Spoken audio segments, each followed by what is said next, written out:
bem, nós estamos de volta com o programa Pedro Paulo na TV, aqui na TV Nova Nordeste, a sua TV. Hoje nós estamos conversando com o Dr. Ney Araújo, que é advogado e especialista em direito previdenciário, né, advogado trabalhista, bastante conhecido e querido aqui do público pernambucano. Nós estamos falando sobre desaposentação, né, dos direitos, né, do que está valendo. Aliás, eu deixei essa pergunta no ar, eu quero transferir aqui para o Dr. Ney. O que está valendo? Qual é a regra que vale hoje, Dr. Ney? Bom, ligeiramente a gente pode dizer, aposentadoria por idade para a mulher aos 60 anos, para os homens aos 65, tendo contribuído pelo menos durante 15 anos. Homem 60 anos. Mulher. Mulher 60 anos. Homem 65. Homem 65. Aposentadoria por idade tendo contribuído por pelo menos 15 anos. Certo. Aposentadoria por tempo de contribuição. Exigência de 30 anos de contribuição para a mulher e de 35 anos para o homem. Aposentadoria por invalidez decorrente, por exemplo, de um acidente, ela nem carência tem. Ou seja, não exige contribuição. Pode ser aposentar, por exemplo, nos primeiros 15 dias de trabalho, você sofre lá um acidente que o incapacita totalmente, poderá vir a sua aposentadoria. Nós temos uma regra muito importante que foi criada o ano passado, que é o chamado 85-95. Ou seja, a mulher que completar 85 pontos ou o homem que completar 95 pontos se aposenta sem nenhuma perda com o chamado fator previdenciário. E o que são esses 85 pontos? Que muita gente se impressiona pensando que é a idade. Não, não é a idade. É a soma da idade com o tempo de contribuição. Então, a mulher, para atingir os 85 pontos, obrigatoriamente, ela tem que ter 30 anos de contribuição. E neste caso, se ela tiver 55 de idade, ela já completou os 85 pontos, correto? Uhum. Mas vamos dizer que ela só tenha 53 anos de idade. Aí ela terá que ter contribuído não 30, e sim 32 anos, que é para dar a soma dos 85, correto? Uhum. E assim também vale para o homem. Se ele tiver 35 anos de contribuição e 60 de idade, ele já atingiu os 95 pontos. Se não fosse o avanço da ciência, eu diria que é praticamente impossível do camarada se aposentar hoje em dia. Mas a ciência está evoluindo de tal forma que a longevidade, né, que é o tempo de vida, está aumentando cada vez mais, né, doutor? Crescendo muito. Da década de 60 para cá, você pega a estatística, realmente lhe impressiona. E aí já é até uma opinião assim pessoal. Eu entendo que a melhor forma que você poderia encontrar estaria nessa 85-95. Só que já há uma previsão que em 2026, dezembro de 2026, você terá, por exemplo, no caso do homem, ele terá que atingir 100 pontos, certo? Então já um certo crescimento. É evolutivo também, é? É. Agora, o negócio é não se aposentar, né, doutor? Veja só, Pedro Paulo, eu acho que o ideal era atrelar uma coisa à outra, né? Uhum. Essa pontuação deveria ir crescendo de acordo também com o crescimento da longevidade, para não ficar uma coisa assim, bom, eu imagino que aqui em 2020 vai ser tanto, em 2025 vai ser tanto. Não, atrela, não é verdade? Bom, essa pontuação hoje é 85-95, mas quando a longevidade atingir, crescer mais um ano ou mais 2 anos, então também aqui vai aumentar 1 ponto ou 2 pontos, certo? Fazer esse atrelamento, porque aí você vai trabalhar em cima do real. O senhor já citou aí o caso das aposentadorias rurais, que não tem a contribuição. Existem outros casos também que a pessoa consegue se aposentar sem ter a necessária contribuição, ou isso hoje é mais difícil? Bom, naquele caso especial também, né, isso é muito difícil acontecer, né, mas acontece, da pessoa que eu lhe disse, da aposentadoria por invalidez, não é? Mas existe o chamado benefício de prestação continuada, que normalmente você ouve o popular dizer o LOAS, ou benefício do idoso, né, que é aquela pessoa que, apesar de não ter contribuído, ou se contribuiu, não atingiu o número de contribuições necessárias para a sua aposentadoria, então, aos 65 anos, o homem ou a mulher poderá pedir esse benefício.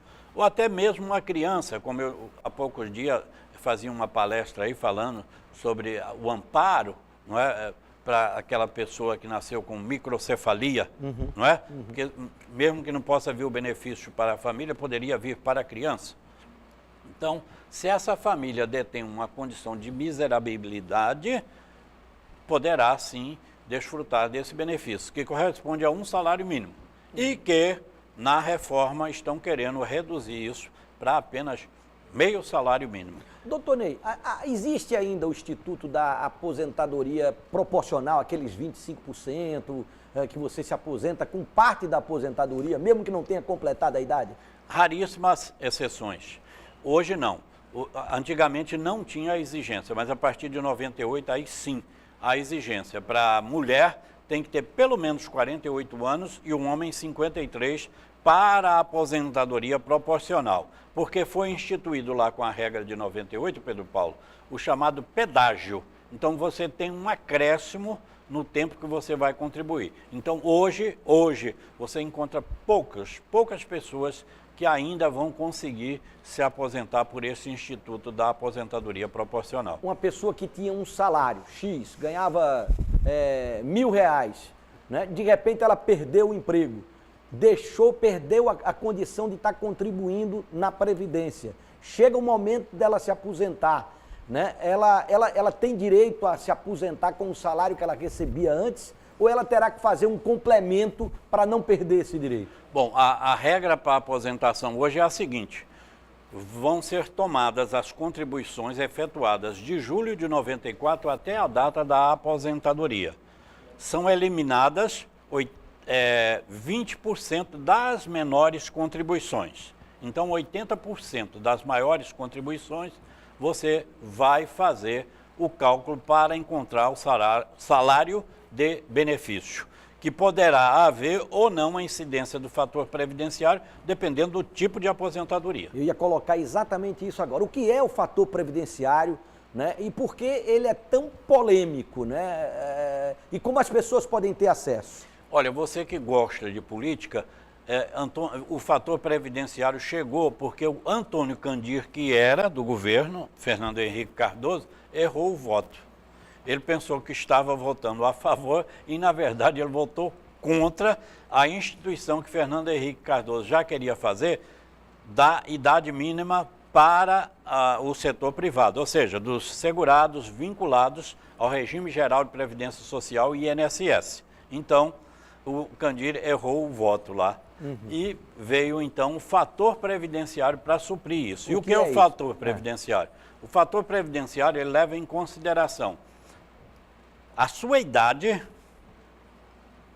na data do pedido da aposentadoria, o tempo que você contribuiu e qual será a sua expectativa de vida. Feita esta equação, ela é aplicada sobre o salário do benefício, né? Você encontra um percentual. Então, imagine, uma pessoa foi encontrado o salário de benefício dela, feita aquela conta que eu já disse, foi encontrado R$3.000, mas ela vai ter perda com o fator previdenciário. E aí? Essa perda será de 10%, de 20%, de 30%, de 40%? Se fosse 3.000, se ela vai perder 40%, ela vai chegar a apenas R$1.800, Pedro Paulo. O senhor falou da questão da aposentação. A diferença entre aposentadoria integral e proporcional, né? Qual é ela, então? A gente deixou essa lacuna. Bom, essa aí é justamente isso. Como eu disse, em 98 mudou a regra. Não é? Por exemplo, o homem que atingisse 30 anos de contribuição, ele já se aposentava com 70% do valor de salário e benefício encontrado, certo? A mulher que completasse 25 anos de contribuição também já poderia se aposentar com 70% do valor do salário de benefício encontrado. Agora, nesse pouquíssimo tempo você viu quantas regras eu falei, quantas aposentadorias aqui eu toquei, e evidentemente que a gente precisava de N programas para a gente realmente dissecar esse assunto. Então hoje, um dos grandes conselhos que a gente pode dar é o seguinte: não faça o pedido de aposentadoria sem você saber o que você está fazendo. Para não perder sem dinheiro. saber o que você vai ganhar, sem saber que você, às vezes, por um dia, pode perder 500, 800 reais na sua aposentadoria. Então é preciso da orientação de um profissional. E isso, Pedro Paulo, quanto mais cedo, melhor. Porque tem muita gente que só vai procurar um profissional na hora de se aposentar. É errado. Faça uma visita antes a um profissional, porque aí ele já vai te dar um norte, ele vai te dar o caminho que você deve trilhar para que você tenha aquela aposentadoria desejada. Uma coisa acaba puxando a outra, né?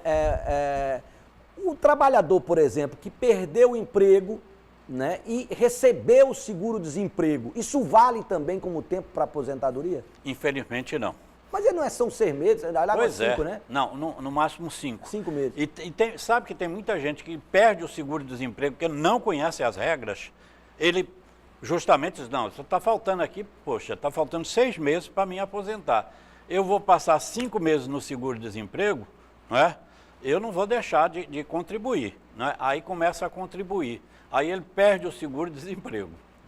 Então, se você estiver de seguro-desemprego, a única coisa que você pode fazer é contribuir como facultativo. O que é esse facultativo? É aquela contribuição espontânea. Então, é a maneira que você tem, porque se for como empregado, você está tendo outra renda, não vai perder o seu seguro. Se você contribuir como contribuinte individual, que é conhecido mais como autônomo, você também vai perder o seu seguro, porque contribuinte individual autônomo é aquele que tem renda. Consequentemente, você não pode receber o seguro. Então, a opção é facultativo. Doutor Ney Araújo, foi um prazer e uma honra entrevistá-lo aqui no programa de hoje. Eu vou deixá-lo à vontade para as considerações finais.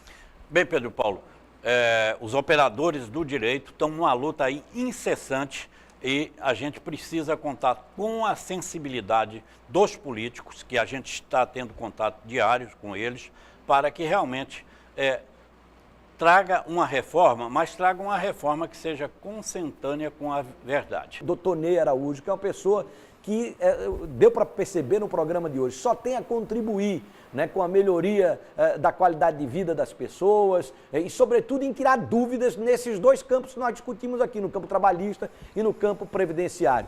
Você me conhece há mais de 20 anos e você sabe que eu sempre tive toda a espontaneidade para oferecer, para tirar as dúvidas. Adoro falar sobre a minha profissão, sobre o pouco que eu conheço, certo? Então, tudo bem, fique à vontade, eu estarei sempre à disposição para, quando for necessário, passar uma informação que seja de maneira geral para o público, sem nenhuma vinculação. Muito obrigado, doutor Ney Araújo, é o nosso ponto final. Na sequência, está chegando a Valesca Andrade com o programa Metrópolis Pernambuco, né? E amanhã eu estou de volta. Amanhã nós vamos entrevistar a vereadora mais votada do Recife pela 2ª vez consecutiva, a vereadora Michele Collins, né? Então não perca a nossa entrevista de amanhã, 12h30, aqui na TV Nova. Lembrando sempre que esse programa é reprisado no finalzinho da nossa programação, por volta aí de meia-noite. E eu conto também com a sua audiência. Um grande abraço e até amanhã.